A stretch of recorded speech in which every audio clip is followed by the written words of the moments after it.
السلام عليكم. بما إن البطاطس يعني الأيام دي وقت خزينها ووقت الوفرة فيها وكتير معانا، إحنا حبينا إن إحنا نخزن معاكم شوية بطاطس ونوريكم الطريقة السليمة في تخزينها. البطاطس حاليا يا جماعة لو هي بره ب10 في الشكارة بتكون ب6 ب7 على حسب يعني المكان اللي انت فيه. إحنا عندنا كذا طريقة لتخزين البطاطس، وهنقول لكم عليهم واللي يتوفر معاكم او المسموح او الكويس استمري عليه. اولا انا معايا كرتونة هوريكم بس في الصغيرة دي. انا هشرح لكم في كذا طريقة تانية بس وخدوا معايا واحدة واحدة. انا معايا كرتونة ورشية نشا اللي هي الذرة، اللي هي بتاع النشا اللي بتعمل بيها المهلبية، وشوية شطة. وفي الكرتونة كنت حاطة ورق الورق شكارة الأسمنت دي. ممكن تخزني في كرتونة وممكن تخزني في شكارة الأسمنت وممكن تخزني في الخيشة. هجيب لك شكل الخيشة عشان تعرفي هي الخيشة دي شكلها ايه، اللي هو الشكارة اللي هي أولا قبل أي حاجة وقبل ما تخزني البطاطساية الضربة، البطاطساية الطرية، البطاطساية المتجرحة، يعني لازم تجيبي البطاطساية كلها سليمة كده، يعني زي ما انت شايفاها كده سليمة كده تفرزيها كلها، عشان لو واحدة بايظة بوظت لك الدنيا بحالها. وما بين كل طبقة والتانية بتحطي ورق كراسة او ورق كتاب او ورق برضو شكاير الاسمنت. وبعد كل طبقة والتانية بتحطي برضو شوية النشا وشوية الشطة وشوية وتفرشي البطاطس. الطريقة التانية ان ممكن تحطي برضو هنا جايبه، هنا انا شغلي كله في كراتين، لكن انا برضو ممكن اعمل في الخيش وممكن اعمل في زي ما قلت لكم ورق الاسمنت. الطريقه التانية انك ممكن تفرشي برضو ورق اسمنت او ورق كراسه او ورق كتاب او حاجه، وبعدين تفرشي تحطي عليها النشا برضو. شوفوا انا هنا بوريكم، شايفين دي من ضمن البايظه، يعني اللي هي دي ما استوتش في الارض كويس، مقشره، اللي هي مقشره دي بلاشها خالص، تتركن على جنب تستخدميها الاول وبعدين مش هتزعلك، يعني انت جايبه شكاره ما شاء الله، يعني شكاره فيها في 60 و70 و80 كيلو على حسب الشكاره اللي انت جايباها، دي خلاص، دي خلاص تتركن. تستخدمي الاول الحاجات البايظه او اللي ركناها على جنب، وتعيني السليمه النظيفه 100%. برضو عندي البطاطسيه الخضراء، انا ما اعرفش برضو، انا خاف ان انا اخزنها، لكن انا هركن الاخضر كله على جنب، برضو مش هينفع تحطي اخضر في النص، هركن برضو الاخضر ده على جنب، وهخليهم كلهم في كرتونة لوحدهم، كل الاخضر مع بعضه. طبعا في متكسر من الشيلة والحطة، الشكارة جاية من المستودع، جاية من عند تاجر الجملة، مش عارفة ايه مش عارفة ايه، اتشالت من هنا اتحطت هنا، اتكسر منها اتشرخ منها، في تحت بيكون بايظ من كتر وقفتها. فلو انت هتجيبيها هتفرديها شوية في مكان مهوي، شايفين فيه مكسر قد ايه وبايظ، ده يتركن بقى، تاخدي منه النضيف تقليه الاول، اول باول كده، تاخدي البايظ خالص، وبعدين تبداي تاخدي بقى اللي هو ايه، يعني كان فيه طراوه شويه، دي شو سليمه خالص ازاي، دي نحطها نضيفه خالص. بتتكي كمان على البوزه بتاعتها، ممكن البوزه بتاعتها تكون طريه. شوفي انا بتك على كل حته في البطاطسايه، بحيث اني انا اطلع ما يكونش في الخزين عندي حاجه بايظه فتخسر معايا الخزين كله، يعني 60 70 80 كيلو في الشكاره، ما هو على حسب وزنه الشكاره اللي انت جايباها، ما هماش قليلين. وعايزه اقولك ان دي بطاطس سبونطه 100%، اللي هي طعمها ولا احلى ولا اروع من احلى بطاطس في السوق، هي بطاطس السبونطه دي. هي غاليه شويه بس طعمها جميل جدا. بس في الشكاره لو هي بره ب10 ب15 ب12، الشكاره بتلاقيها ب6 جنيه، ب6 جنيه او ب7 جنيه على حسب المكان اللي انت فيه. رخيصة جدا، موفرة لك. وعندك البطاطس اصلا مهمة جدا في البيت، يعني هي اهم حاجة اصلا في البيت، يعني لو انت ما عندكيش اي اكل في البيت، بتجيبي شوية بطاطس تحمريهم جنب شوية رز شعرية او شوية رز ابيض حتى، مكرونة جنبها شوية البطاطس ما نستغناش عنها، وهي مهمة جدا في البيت.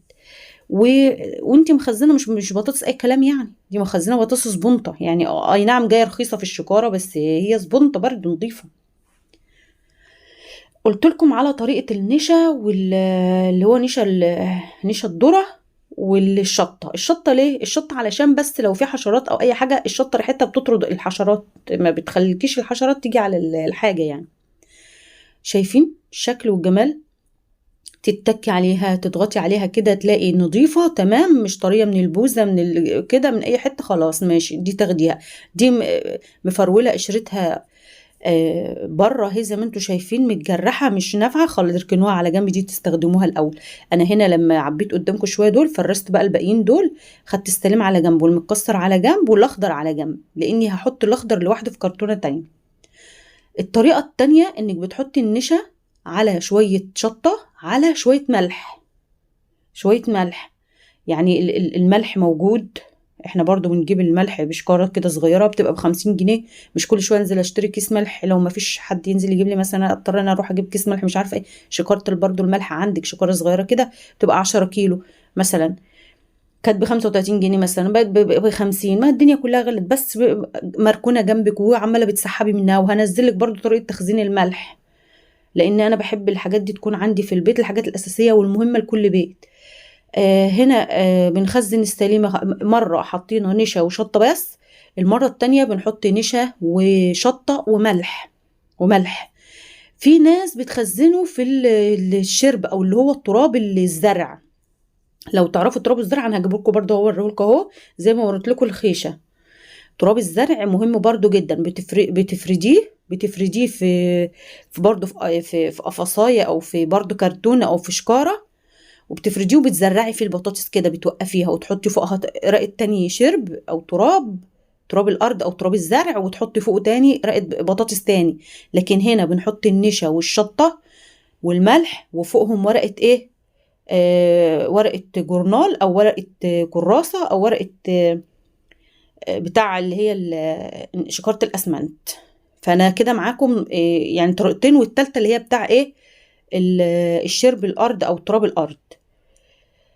قلت لكم على 3 طرق لتخزين البطاطس، ولا أحسن ولا أروع من كده. في حاجة كمان عايزة أقول لكم عليها، الكرتونة. أنا عملت الكرتونة أو شكارة الأسمنت، ما تخرموهاش. ما انتوا دي الخضره اهي، دي انا عملت الخضره لوحدها في علبه لوحدها.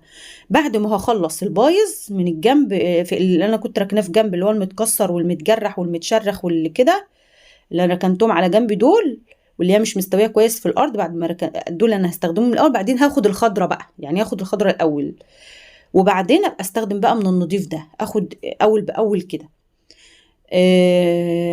كمان عايزه اقول لكم، يعني الفيديو مليان معلومات والله. انا عايزه كمان اقول لكم ما تخرموش الكرتونه علشان ما تدخلش هوا للبطاطسايه وتعمل لها رطوبه وعفونه وتبتدي ان هي تبوظ منكم. تمام كده؟ يعني انتوا مش هتخرمي الكرتونه علشان ما يدخل لهاش هوا ويدخل لها رطوبه وتزرع، يعني البطاطسايه تزرع وكمان تبوظ منك. تاني حاجة، انت بعد ما تخلصي الكراتين كلها وترصيها جنب بعضها، اهم حاجة ما ترصيهاش على البلاط، تكوني رافعاها بخشبة او اي حاجة تحتها، بحيث ما تطولش رطوبة مرة واحدة، او البلاط يعني يخرب الكرتونة من تحت. بعد ما بتحطيهم على خشبة او حاجة مرفوعة عن البلاط، بتغطيهم برضو بخيشة او شكارة او اي حاجة، يعني ايه، اي حاجة كده بتغطيهم كده من فوق. كمان تحطيهم في مكان مظلم، بس يكون برضو فيه تهوية، يعني يكون برضو فيه شباك او فيه ضوء داخل بسيط كده، بس يعني فيه شباك يكون مدخل تهوية وحاجة بسيطة كده من الضوء. المهم ان هو يكون المكان مظلم، بس ما يكونش مكتوم، يكون تحته وتحت الشكاير الكراتين تحتها خشبة او حاجة مرفوعة من على البلاط. وكذا طريقة للتخزين كده. انا قلت على معلومات كتيرة جدا في الفيديو، مش هقدر ان انا اكررها او اعيدها لان هي كتيرة جدا، فممكن تاخد وقت زي الوقت اللي انا قلته ده. بس انا ممكن الخصها ان احنا دلوقتي خزنا 3 مراحل، اللي هو نشا وشطة وملح، ونشا وشطة وبس، ونخزن في خيش او شكاير اسمنت او كراتين، ونحطهم في مكان مظلم ونرفعهم من على البلاط، وننقي البطاطسية السليمة جدا نحطها، والمتكسرة او متخربشة او متجرحة هتتركن على جنب تستخدميها الاول. البطاطسية الخضراء هتعينيها في كرتونة لوحدها تستخدميها بعد ما تخلصي المتكسر. ممكن كمان تخزني في الشرب اللي هو تراب الارض، وممكن كمان زي ما قلت لكم اللي هو شكاير الاسمنت او الكراتين او كده او الخيشه. كده انا قلت لكم معلومات كتيره جدا في الفيديو، ومعلومات مهمه جدا. واهم حاجه بطاطس الاسبونطه بتعيش يا جماعه. بطاطس الاسبونطه خزين واكل، خزين واكل. البطاطس التانية لو هتجيبي اي نوع بطاطس تانية، هي تقريبا 4 أو 5 انواع في السوق. لو هتجيبي اي نوع بطاطس تانية، حاولي ان انت ما تجيبيش الكبيره قوي زياده عن اللزوم، بتبقى من جوه مخوخه يعني مجوفه، بتبقى فاضيه. فممكن دي المخوخه دي في الخزين تضرب معاكي، فتبوظ لك برضو الكرتونه كلها اللي انت مخزناها. في حاجات كده، تركات كده مهمة لازم تخلي بالك من خزين البطاطس فيها.